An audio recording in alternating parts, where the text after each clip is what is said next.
시청자 여러분 안녕하십니까? 출발성공투자 후반부 이어갑니다. 온인주입니다. 안녕하세요. 이혜은입니다. 주말 사이에 또 충격적인 소식이 들려오면서 우리의 불안감을 키우고 있습니다. 하지만 간밤 미증시는 상승하면서 마무리를 했는데요. 글로벌 원샷 보면서 함께 확인해 보시죠. 3대 지수는 일제히 상승으로 마무리를 했습니다. 우리 증시가 쉬어갈 때마다 하락으로 마무리를 했던 미증시였기 때문에 이번에 또 한 번 그렇게 되는 것은 아닌가 했던 우려가 그래도 이렇게 3대 지수의 상승으로 이어졌다는 점이 간밤에 반가운 소식이었습니다. 어제 콜럼버스의 날로 미증시는 채권 시장이 휴장을 했고요. 현물 시장은 그대로 이어가는 모습을 보여줬습니다. 중동의 긴장감이 고조되고 있는 상황, 그럼에도 불구하고 시장이 반응했던 것은 연준 이사들의 비둘기파적인 발언이었습니다.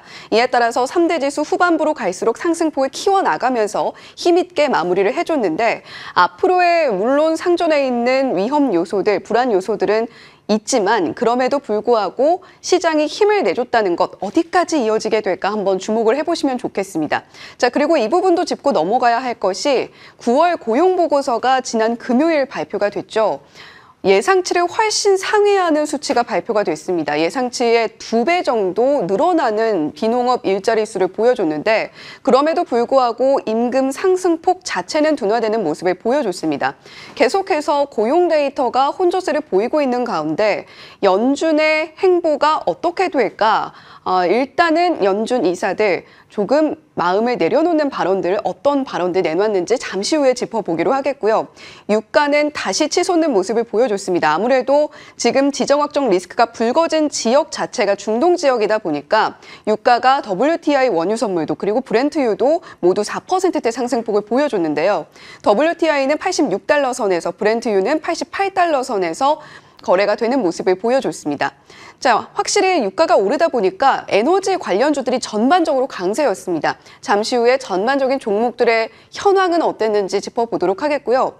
디즈니는 그동안 재정 적자로 많이 힘들어하는 모습을 보여줬었죠.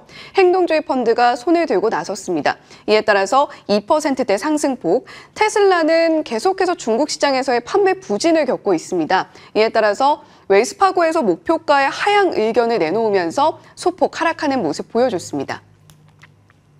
자, 종목에 배어든 전운이라고 제목을 한번 지어봤는데 그럼에도 불구하고 머니맵을 보시면 초록불로 상승의 흐름을 가늠할 수 있는 모습을 나타내고 있습니다. 공포탐욕지수도 익스트림 피어 구간에서 피어 구간으로 조금 올라간 모습을 보여줬는데 투심이 서서히 살아나고 있다라고 생각을 해볼 수 있겠습니다.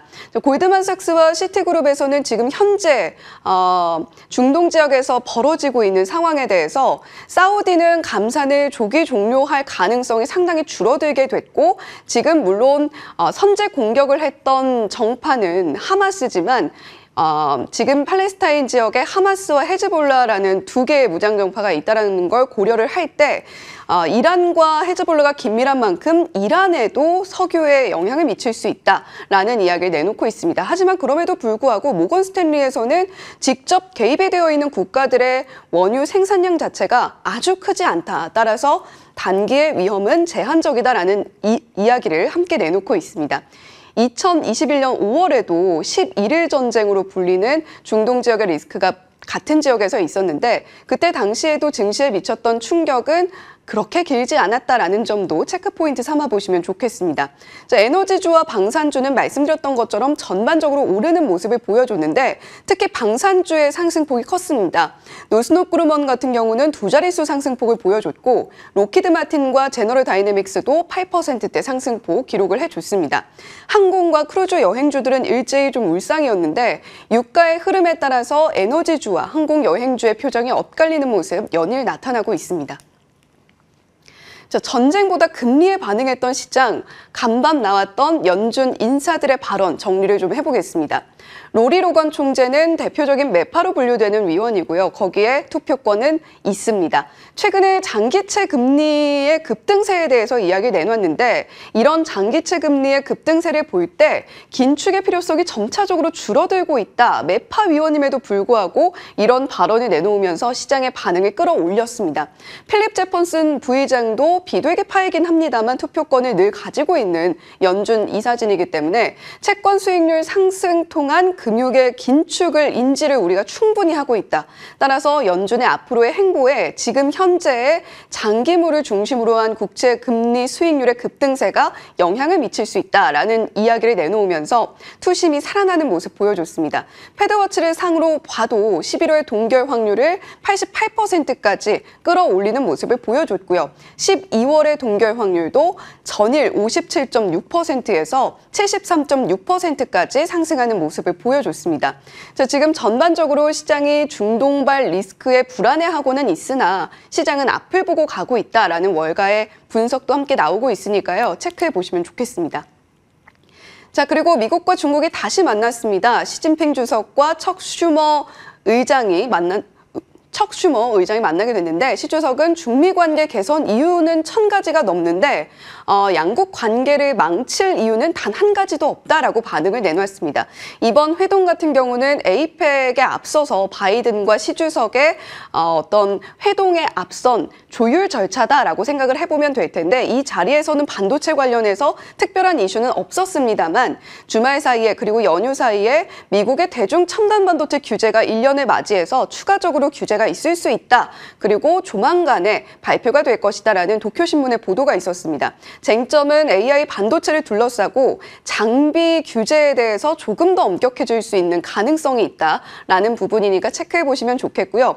핵심은 아마 세 번째 줄이 될 것 같은데 미국이 삼성과 SK 하이닉스의 중국 공장에 허가 없이 장비 공급할 수 있다. 그리고 기한 제한도 하지 않겠다라는 결정을 내렸다는 소식입니다. 이에 따라서 이 두 종목에 대해서 가해지던 불확실성이 한층 완화가 됐다라고 보여지겠고요. 오늘 종목 흐름은 어떻게 나타날지도 한번 체크해 보시면 좋겠습니다. 자, 주요 일정 캘린더입니다. 이번 주는 확실히 연준 인사들의 발언이 가득 차 있는 한 주다라고 보시면 될 것 같은데 연준 인사들의 발언 일정 상세하게 저희가 당잠사를 통해서 전해드릴 수 있도록 하겠고요. 이번 주에는 목요일에 이 일정을 주목을 해보셔야 되겠습니다. 9월에 소비자 물가지수, 근원 소비자 물가지수 나오니까 과연 물가가 어느 정도 안정세를 겪어가고 있는지를 체크를 해보시면 좋겠고 앞으로 연준의 행보에도 중요한 역할을 하게 될 데이터에 집중을 해보시면 좋겠습니다. 국내 일정은 수요일 삼성전자의 3분기 잠정 실적 발표 일정이 있으니까요. 이 부분도 체크해 보시면 좋겠습니다. 네, 이렇게 간밤 미증시 상황 정리를 해봤는데 우리 증시는 하루 쉬어가는 동안 참 많은 일이 있었어요. 그러니까요. 사실은 어제 시장이 열렸으면 어땠을까라는 생각도 드는 주말 사이의 분위기였습니다. 일단 내용들 함께 정리를 해보시죠. 주말 동안 이 내용들 많이 접하셨을 겁니다. 러시아, 우크라이나 러우 전쟁 끝나기도 전에 28 전쟁, 이스라엘, 팔레스타인 전쟁까지 좀 나타나고 있는 현 국면입니다. 분쟁 일지를 쭉 정리를 해봤는데요. 알고 계실 것 같은데 1948년 이스라엘 건국 이후에 바로 제1차 중동전쟁이 나타나면서 4차 중동전쟁까지 이어졌습니다. 그 이후는 콜드워로 이어졌었죠. 이렇게 냉전 시대로 진입을 했었는데 최근 들어서는 무력 충돌이 좀 잦은 분위기였습니다. 그러자 급기야 10월 7일에는 하마스가 이스라엘 대대적 공습에 나서면서 이스라엘 팔레스타인 전쟁이 시작이 된 건데 여기까지는 알고 계실 것 같습니다. 사실 이런 내용들 전달해 드리는 게 저도 사람으로 참 마음이 무겁기도 하고 그렇습니다. 그러나 그동안 우리가 쉬는 동안에 금융시장의 반응과 그에 대한 현상들, 분석들, 내용들을 살펴봤을 때 정말 이 돈에는 도덕과 감정이 없구나라는 걸 여실히 다시 한번 느끼게 됐습니다. 좀 마음도 무겁고 그렇긴 하지만 좀 잔인하게 느껴지지만 또 이런 것들을 전달해 드리는 것이 저의 역할이기도 하기 때문에 감정을 배제하고 정리를 해드리도록 하겠습니다. 중동 지역 지정학적 리스크 확대 측면으로 보자면 유가의 상승으로 이어지게 되고 인플레이션 경기 위축으로 이어지면 디플레이션이 나타날 가능성이 있습니다. 그렇게 되면 연준의 입장에선 셈법이 굉장히 복잡해지죠. 왜냐하면 인플레이션 잡기 위해서는 긴축을 강하게 해야 하는데 경기가 위축된다면 경기 부양을 해야 해야 하기 때문에 어디에 더 초점을 맞추게 될 것인가. 그래서 앞으로의 반응, 방향과 경로가 어떻게 나타나는지 여부가 굉장히 중요하겠습니다. 시나리오별로 보겠습니다. 국채 시장의 반응을 두 가지 모두 살펴볼 수 있는데요.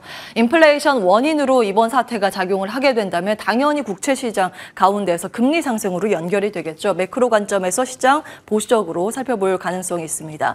그러나 안전자산 선호 심리가 더 대두가 되게 된다면 시장은 주식시장보다 그래 국채 사야 된다. 라는 개념에서 안전자산의 대표 주자격인 미국채를 매수하게 되면 국채 가격이 올라가고 역의 방향인 금리가 떨어지게 됩니다. 이건 또 역설적이게도 금리의 안정을 촉발시킬 수 있게 되기 때문에 전반적으로 또 시장의 안정 쪽으로 흐름을 틀 가능성도 있습니다.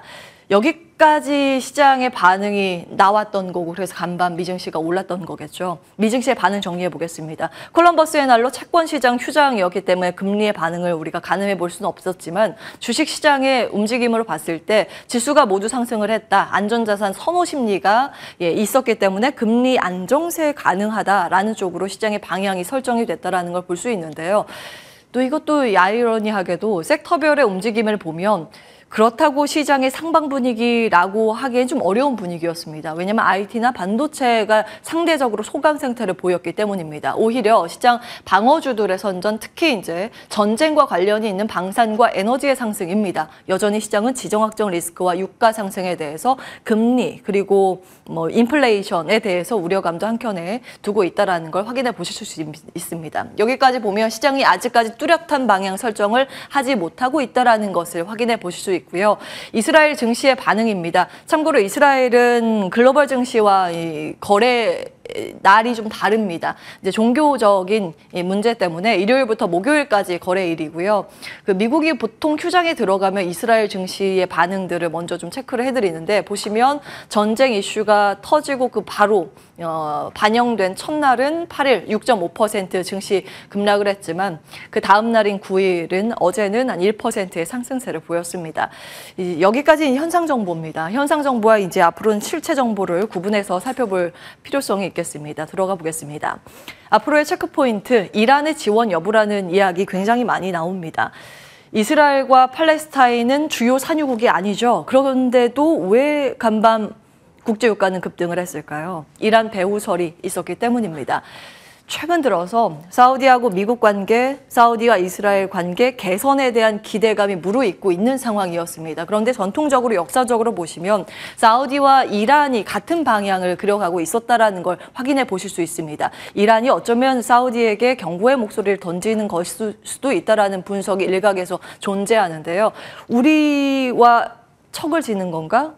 한번 해봐.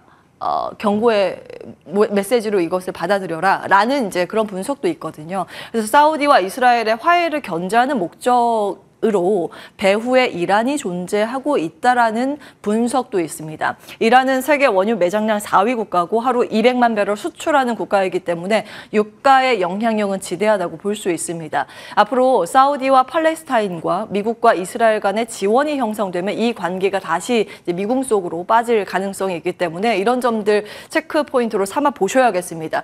이 근거 가운데 하나가 가스 이야기인데요. 에너지 패권이라는 부분에서 보자면 사실은 이 중동 문제가 단순히 확전까지 안 될 거야라고 보기 좀 어려운 부분이 있습니다. 보시면 이스라엘, 레바논, 이란 관련해서 이제 가스 상황들을 좀 정리를 해봤고요.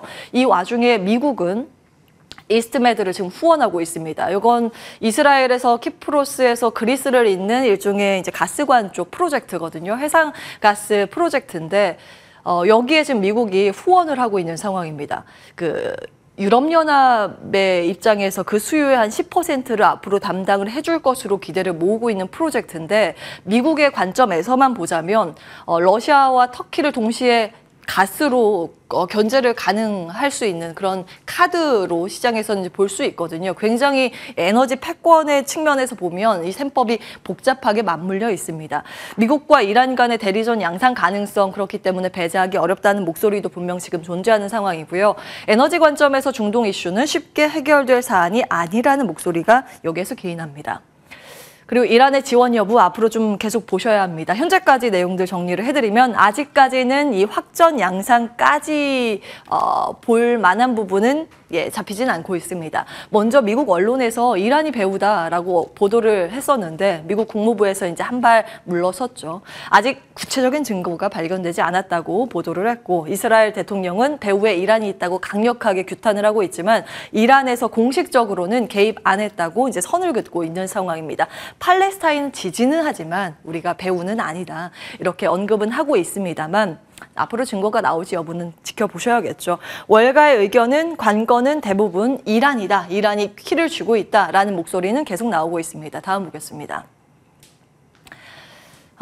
이란이 가담을 하지 않는다. 지금까지의 이 국면까지가 나온다면 금융시장의 영향은 당연히 제한적일 것이라고 봅니다. 그러나 앞으로 배후에 증거가 나오게 된다면 조그마한 가능성이라도 나오게 된다면 시장은 다시 한번 흔들릴 가능성이 있기 때문에 이 내용도 정리해 보셔야겠습니다.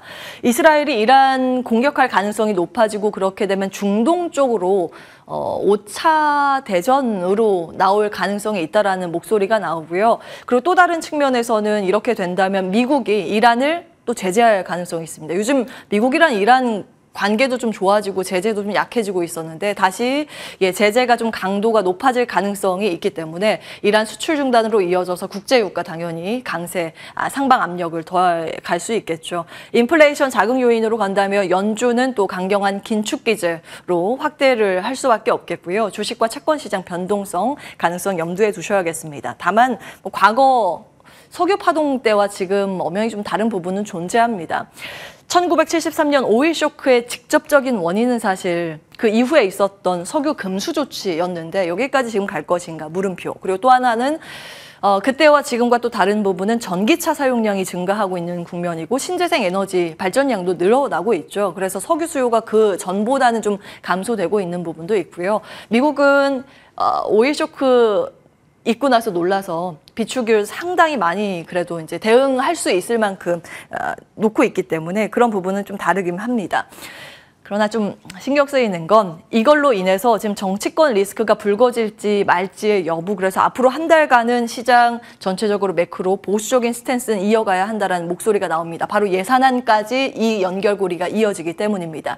정치적인 부담 확대 여부가 중요한데 지금 미국은 우크라이나 대만 쪽에 지원을 한다고 이야기를 하고 있는데 아직 여기도 지금 정치적인 노이즈가 있는 상황에서 이스라엘까지 군비를 투입한다? 그러면 여론이 좀 좋지 않을 가능성이 있습니다. 군비 부담인데 지금 문제는 내년도 예산안을 빨리 통과시켜야 합니다. 45일짜리 임시 예산안 합의를 했기 때문에 11월 17일 안에 다시 예산안을 합의하지 않으면 미국은 다시 셧다운 우려감으로 노출이 되는데 지금 또 여기에 플러스 우려감은 하원 의장 임기 중에 해임이라는 미국의 초유의 사태에 직면을 해 있기 때문에 이 부분이 앞으로 매크로 상황에서 더 중요한 키를 쥐고 있다라는 이야기가 나옵니다.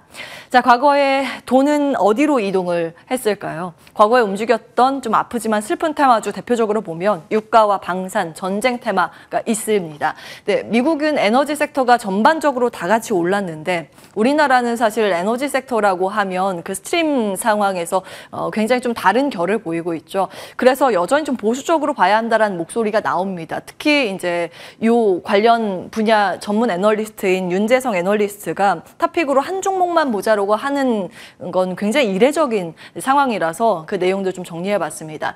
에너지 가격 상승 해지를 위해서 S-오일만 추천한다 이야기를 하고 있는데 그 근거는 휘발유 중심의 정제 마진 지금 큰 폭으로 조정을 받고 있고 중국 선물 거래소에서 석유화학 제품 가격 약세도 뚜렷하기 때문에 아직은 보수적으로 우리나라 석유화학 쪽에 스탠스를 가져야 한다는 목소리 있습니다. 다만 방산주에 대해서는 미국도 우리나라도 일단은 좀 긍정적인 평가가 나오고 있습니다. 이번 사태가 확전이 되든 안 되든 그 여부를 떠나서 국방력 강화의 중요성을 재차 일깨워주는 사건이기 때문에 그동안 조정을 받았었던 방산주의 수급이 연결이 되는지 여부는 지켜보자 이런 목소리 나옵니다. 참고해 보시죠. 당잠사였습니다.